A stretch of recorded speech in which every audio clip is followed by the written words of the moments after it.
Hey guys, Krell Cooper here with On the Black, and I'm joined by Dave Doyle of Mets Report for our weekly chat. Hey Dave, how you doing?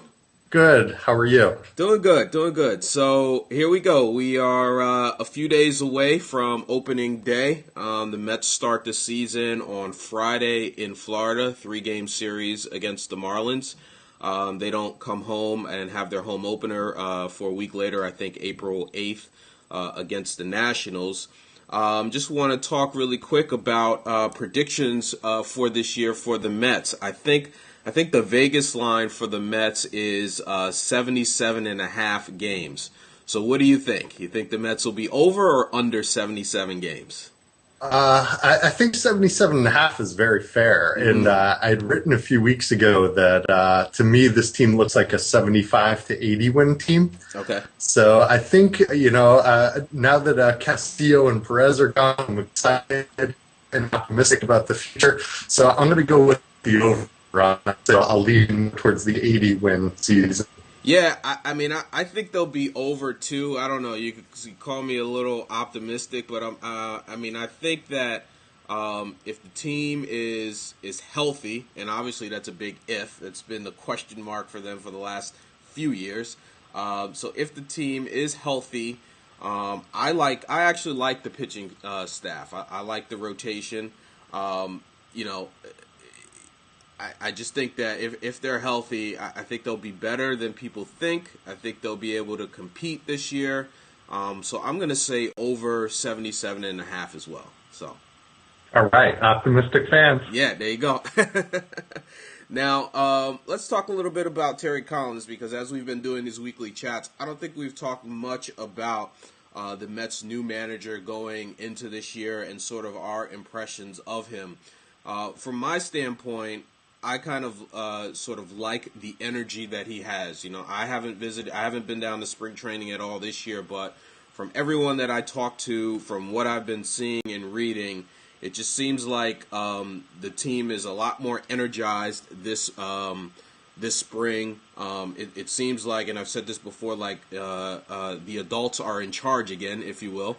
Um, and obviously, it's going to come down to wins and losses with him. And for me, my big thing with a manager is always if they put their players in position to succeed.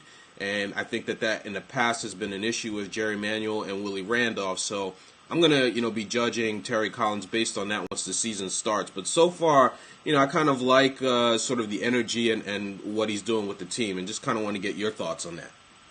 Yeah, I do too. And, of course, this is all cyclical, that you go from the high energy guy to the more laid back cerebral guy. And, we've been in a long period of the laid back managers now. It's really been, I think it's 9 years since Bobby Valentine was the last high energy manager Right. that the Mets had. We've had Jerry Manuel, Willie Randolph, Art Howe, all pretty much in that laid back vein. And so it's good to get back to the high end. Concerned that Collins went down in flames with the Angels in his last managerial job. So I'm a little concerned about that. And I'm also a little bit concerned that sometimes those high energy guys tend not to mix well with veteran teams, that they sometimes can work well with younger teams. So I'm a little concerned that this may not work out with a veteran team that we have now.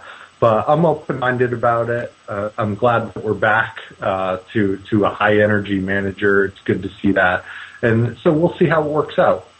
Yeah, and I mean two points on the issues that you raised.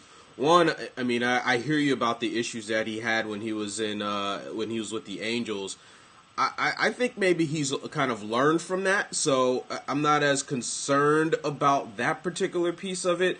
The thing about him wearing on veterans, yeah, you see that all the time. I mean, with these kind of high energy, disciplined guys, when things are going well, they're going well, but when things start going bad, they go bad. But in looking at sort of the veterans that the Mets have on this team, a lot of those guys have something to prove this year.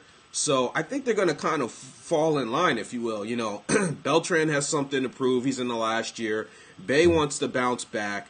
K-Rod, he better do what he's told this year. He's got no wiggle room whatsoever. So, Right. when thinking, guys like Capuano and Young, they're definitely trying to prove that they can still be good pitchers in this league again. So I'm not too concerned about that maybe this year, but maybe year 3 or 4 of Collins, if he makes it that far, that might be an issue. So I hear where you're coming from on that. Yeah, I think probably the closest comparison that I can think of to somebody that's managing right now might be a Buck Showalter type, who, just like you said, when things are going well and generally when he's got a younger team, the things are very good. I mean, Showalter inspired the Orioles to play much better at the end of last season.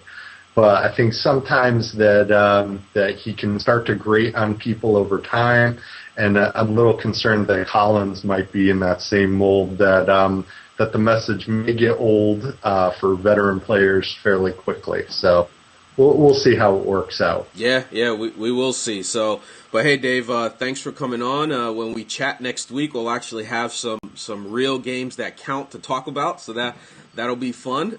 I'm excited. Yeah, and for those out there of you watching this video, be sure to check out Dave and I every week, as we will be doing these chats throughout the season. And of course, you can visit me at ontheblack.com, and you can visit Dave at metsreport.com. Thanks, Dave, and talk to you next week. Thank you.